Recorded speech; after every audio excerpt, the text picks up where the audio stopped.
Hi, and welcome to my channel. I made this table runner at the beginning, towards the beginning of the month of June, and this is my 4th of July table runner.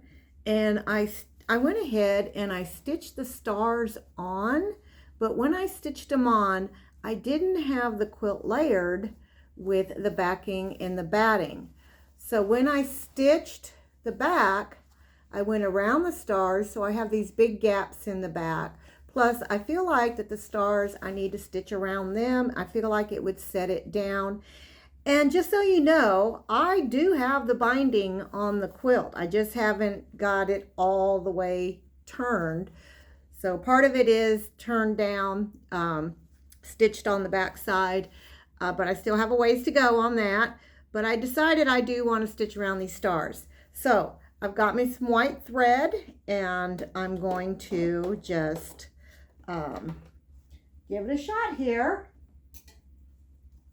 Stitching around these stars. I've done this before. You can stitch after you've put the binding on. You just have to be careful. So I've got my free motion on. You can also do this because the star is straight lines. You can also do this with regular stitching. You don't have to have your feed dogs down. So I'm bringing up my bobbin thread, and I'm going to begin to stitch. So I'm going to stitch very, very close to the edge of the star, and always have your needle down when you're doing free motion. So with free motion, I don't have to turn the quilt, but if I was stitching this with regular sewing, then I would definitely have to do that.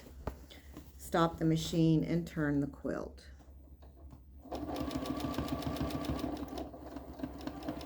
But you know, free motion, you can go any direction. You're guiding the machine, plus you're also creating your own stitch length.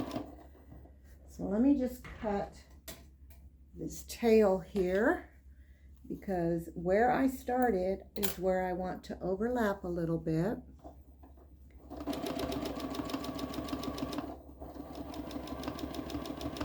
And I think this just gives it a nicer look.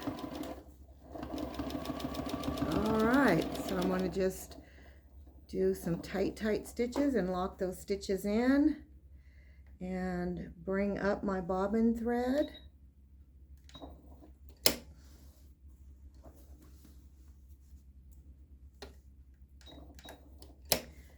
And then we will clip it. Clip it right to the surface once you have that bobbin thread up. And I don't know if you can tell or not, but the star looks a little bit poofier, and I like that a lot better than this star here. Looks poofier. This is the one that I stitched, and this is the one that I did not stitch. And I don't know if you could tell the difference or not, but I can, and I like the stitched one. So I will continue to stitch the rest of these, around the rest of these stars, and that way they'll be stitched through all the layers of the quilt.